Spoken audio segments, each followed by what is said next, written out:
Buenas tardes. Hablábamos ayer de toda una capital, Madrid, colocada bajo la protección de un santo labrador, San Isidro.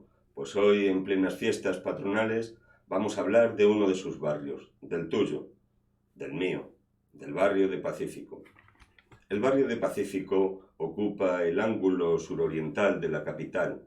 Es un barrio que limita al norte con el barrio del Niño Jesús, lo hace al este con el barrio de Adelfas, al sur con el distrito de Arganzuela y al oeste con el barrio de Atocha.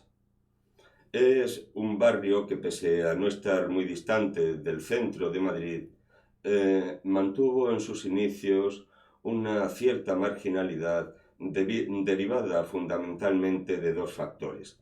En primer lugar, el efecto pantalla que hace el retiro en toda la zona oriental de la ciudad y, en segundo lugar, el aislamiento con respecto al ensanche del sur que propicia para nuestra zona todo el entramado de la cercana estación de Atocha y que trató de paliarse en los años 70 del pasado siglo, cuando se construye el paso elevado de Méndez Álvaro. Pues bien, hechas estas apreciaciones, a modo de introducción, yo me quito mi parpusa, que cabeza loca no quiere toca, y vamos a lo nuestro. Y lo nuestro es nuestro barrio, el barrio de Pacífico. El barrio de Pacífico tiene sus orígenes en 1861, cuando los señores Mollineda y compañía deciden establecer en el camino de Vallecas y en las inmediaciones de la estación de Atocha la empresa de los docks y aduana de Madrid. ¿Qué son los docks? Este término inglés hace referencia a los diques y, por extensión, a los diques del Támesis, donde se almacenaba la mercancía que allí llegaba, hierros, maderas. Estamos hablando, por tanto, de una empresa de almacenamiento que levanta todo un complejo de edificaciones amplias para albergar la mercancía. Este es el origen de nuestro barrio. Con el curso del tiempo, al cabo de unos lustros, estos edificios y estos terrenos serían adquiridos por el Estado, que los cedió al Ministerio de Guerra para establecer en ellos los cuarteles de Daoiz y Velarde, de Intendencia y Maestranza y Parque de Artillería. Cuarteles que serían adquiridos en 1981 por nuestro ayuntamiento y, tras una rehabilitación de los más señeros, fueron destinados a fines deportivos, culturales, sociales e incluso de logística de la corporación. Pues bien, un año antes de esta iniciativa mercantil, en la que hay que situar el embrión de nuestro barrio, en 1860, Carlos María de Castro elabora el proyecto de ensanche de la capital. Madrid no podía acoger por mucho tiempo tanta gente como venía procedente de la emigración. La tasa demográfica se había disparado de una manera alarmante y se necesitaba de nuevos barrios. El de Salamanca surgió de este ensanche, el nuestro surgiría también. Sin embargo, en este proyecto, la zona de nuestro barrio se concebía como una zona verde y deportiva que se extendía hasta lo que era el Paseo de Ronda, lo que ahora es la calle del Doctor Esquerdo, dejando los márgenes del arroyo Abroñigal, que discurría por donde lo hace ahora la M30, para pequeños cultivos.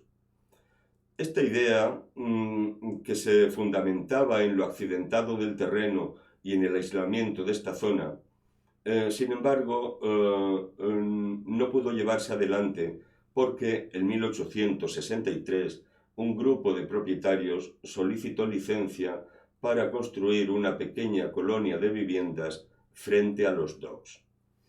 Esta licencia fue concedida en 1864 y las vías que surgieron de las edificaciones adoptaron nombres referentes, todos ellos, a la campaña del Pacífico que en las costas de Chile y de Perú estaba llevando a cabo por entonces la Armada Española. La calle de Aptao hace referencia a la isla de ese nombre, junto a la cual tuvo lugar un combate naval.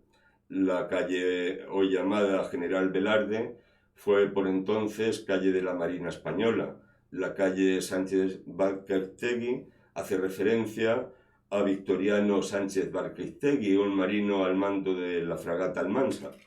Pues bien, la tonía, sin embargo, en esta primera fase originaria de nuestro barrio, la atonía edificatoria va a ser la nota dominante. Es escasa la ocupación espacial y, sin embargo, tenemos que destacar un gran edificio muy significativo de este primer periodo del barrio de Pacífico. Estamos haciendo referencia a lo que hoy es el Colegio Nacional Francisco de Quevedo. En el número 16 de la calle Granada, con vuelta a Narciso Serra, número 7, donde ahora pone Colegio Nacional Francisco de Quevedo, se leyó originariamente Fototipia y fotografía de J. Lauren y compañía. ¿Quién es Jean Logan? Pues Jean Logan es ni más ni menos que el gran fotógrafo de finales del siglo XIX, el retratista de toda España. ¿Qué ciudad se ha quedado sin fotografiar por él? Un innovador de la fotografía. Muchas de sus obras sirvieron de base para elaborar luego litografías, silografías. Las revistas de la época, como la Ilustración Española, se sirvieron de muchas de sus fotografías, y aquí en la calle Granada estableció lo que tendría que ser a la par su domicilio y su establecimiento. Un fotógrafo muy afamado que había abierto incluso establecimiento en la parisina calle Richelieu de París y que encargó este edificio al que nos estamos refiriendo, ni más ni menos que a Ricardo Velázquez Bosco, del que hemos hablado ya en otra ocasión, el autor del Palacio de Velázquez, del Retiro y del Ministerio de Fomento, actualmente el Ministerio de Agricultura, e incluso de la Escuela de Ingenieros de Minas. Un gran edificio de carácter mudéjar, tiene el zócalo de piedra y el ladrillo visto, las fachadas, que se adornan con cerámica, procedente seguramente de la cerámica de la Moncloa, que es con la que trabajaba Ricardo Velázquez, una fábrica de cerámica dirigida por los Zuluaga y que adorna tantos edificios, dándoles esa impronta de este gran arquitecto. Aquí, en la calle Granada, moriría Jean Logan al año siguiente de trasladarse a vivir en este barrio.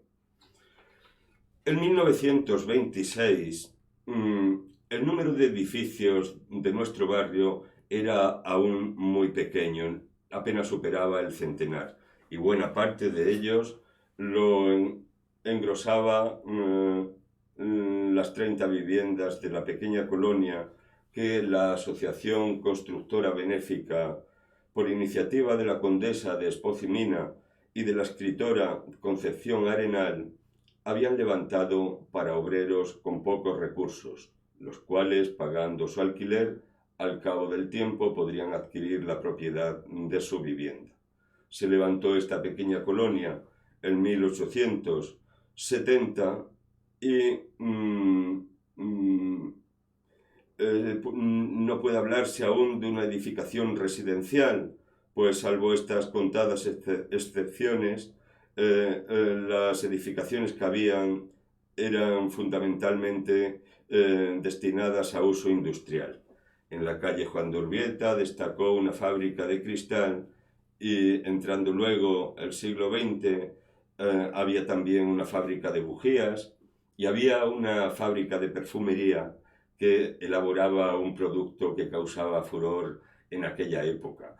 Estamos hablando de una colonia, cocaína en flor.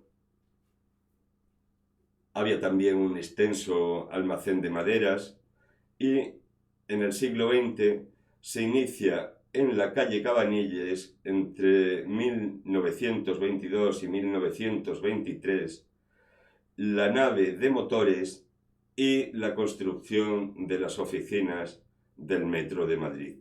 Un conjunto cuyo proyecto es obra también de uno de los más afamados arquitectos del momento.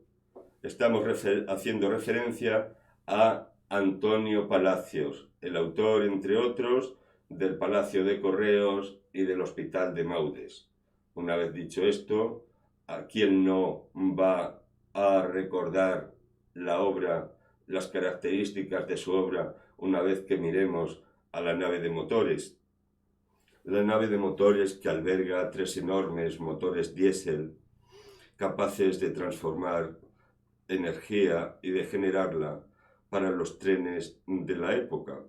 En su momento central fue la mayor potencia eléctrica instalada en España y tras la Guerra Civil, debido a las continuas restricciones, incluso llegó a proporcionar energía para la ciudad de Madrid. Dejó de generar energía en los años 50 y definitivamente fue clausurada en 1972. Junto a ella, junto a esta edificación, para albergar los motores que generaban y transformaban energía, en principio destinada a los trenes, posteriormente para auxiliar en el alumbrado de la ciudad. Junto a ella, decíamos, se encuentra una pequeña edificación que no es otra que la casa del ingeniero responsable de estas instalaciones. Antonio Palacios fue también el que en este año de 1923 construye la boca de metro de Pacífico. La tenemos detrás de un servidor y es hoy en día una delicia poderla contemplar. Solo se puede hacer los sábados. Esta boca de metro, con su vestíbulo espléndido, muy pulido, como todo lo que hacía Antonio Palacios, dejó de utilizarse cuando en 1966 se tuvo que ampliar la longitud de los andenes de 60 a 90 metros. Quedó encapsulada y se construyó unos andenes nuevos y un vestíbulo nuevo. Es una delicia que se haya conservado como muestra del transporte metropolitano de aquella época. Se la debemos también, pues, a don Antonio Palacios.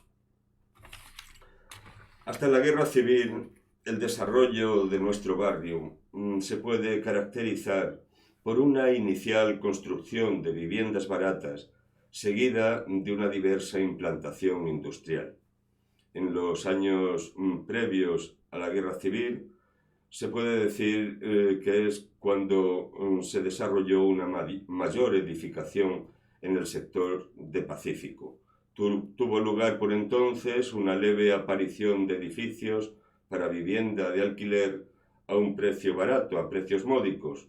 Algunos lo proclaman inequívocamente en su fachada con la placa del Ministerio de Trabajo que acredita que esa vivienda se adhirió a la Ley contra el Paro de 1935, la que se ha dado en denominar la Ley Salmón, y que se apoyaba en la creación de viviendas de alquiler reducido. Apoyándose en la antigua calle Pacífico, que era como se denominaba la vía principal del barrio, actualmente Avenida Ciudad de Barcelona y en sus orígenes carretera de Vallecas, se construyó en la primera década del siglo XX un asilo para ciegos al sur, el Asilo para Ciegos de la Purísima Concepción, que es una fundación benéfica patrocinada por los marqueses de Vallejo. Es este edificio una de las escasas muestras en ladrillo recocho que puede ofrecernos nuestro barrio, espléndido, con una fachada maravillosa mirando a la avenida Ciudad de Barcelona en el camino de Vallecas. Actualmente ha sido destinado a residencia para ancianos. Con posterioridad a la guerra, la industria siguió instalándose en nuestro barrio entre los años 40 y 50. A partir de los años 40 se produce un incremento tanto demográfico como de edificación y podemos decir que el barrio se centraliza. En la calle Juan de Urbieta, la antigua fábrica de vidrio a la que nos hemos referido estaba ocupando todavía a 75 obreros. En el número 11 de la calle Narciso Serra estaba la factoría Frigo.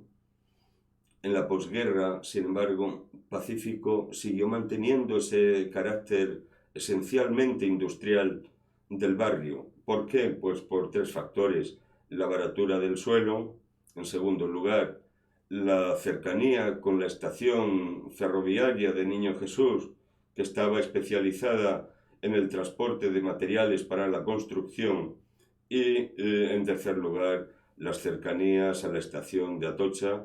Estos tres factores determinaron que fuese un barrio esencialmente dedicado al almacenamiento y a la industria. La urbanización del barrio de Pacífico nunca ha sido óptima. No puede serlo por la topografía de la zona. Es un terreno muy poco amable, muy accidentado. Se habla de 40 metros de diferencia de altitud entre el punto más elevado del distrito, que hay que situarlo en la plaza de Mariano de Cavia, y el punto más bajo, que estaría en la confluencia de lo que es hoy Ciudad de Barcelona con lo que era el arroyo Abroñigal y que ahora es M30. 40 metros de diferencia entre esos dos puntos. El caso extremo de desnivel puede observarse hoy en un paraje pequeñito y que supone una rareza. Hablamos del callejón de Cabanilles. Es un conjunto de infraviviendas que se descuelga a 2 metros sobre la calle Cabanilles. Tenemos también ejemplos inversos de edificios que se hallan por debajo del nivel de la calle y que requieren de barandillas para acceder a ellos y de escaleras. En la calle, en la avenida Menéndez Pelayo, en la calle Narciso Serra, podemos contemplar varios de ellos.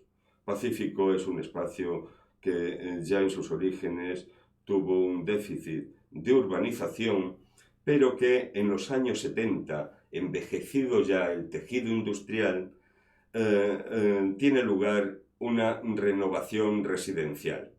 La renovación de Pacífico cuenta a su favor con la escasa edificabilidad del barrio, y así se utilizarán estos espacios semivacantes para levantar en ello ya flamantes construcciones.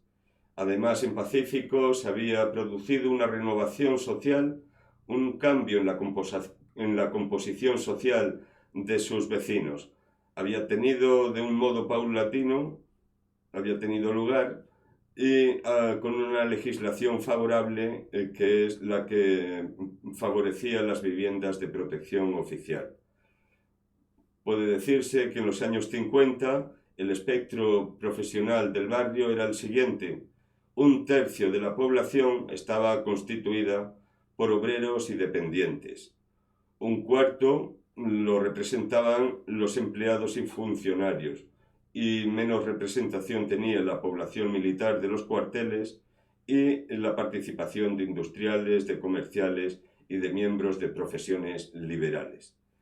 El ritmo de cambio operado de los años 50 a 70 ha ido creciendo progresivamente, de tal manera que de aquella lentísima transformación inicial del barrio se ha pasado al vértigo actual en el que lo que antes eran inconvenientes, como la cercanía del Retiro, hoy resulta que supone un plus para el barrio, y lo que era la cercanía de la estación de Atocha, que también espantaba la edificación residencial, hoy sin embargo es un servicio que no hace sino servir de plusvalía al barrio de Pacífico. Pues este es nuestro barrio, un barrio en el que surge en los años 50 nuestra parroquia para que sea asistido espiritualmente, y de orígenes modestos, que se ha transformado en uno de los más cotizados de la capital. Es especialmente dotado de servicios, comunicado a mejor no poder, tanto con la M30 cercana como con el centro, como con la red de metro. Un placer para nosotros vivir aquí, en Pacífico. Somos barrieros y vamos a blasonar de nuestro barrio y sobre todo a vivirle, porque nuestra vida está aquí y la vida hay que vivirla. Felices fiestas patronales y nos vemos prontito, queridos amigos. Os quiero.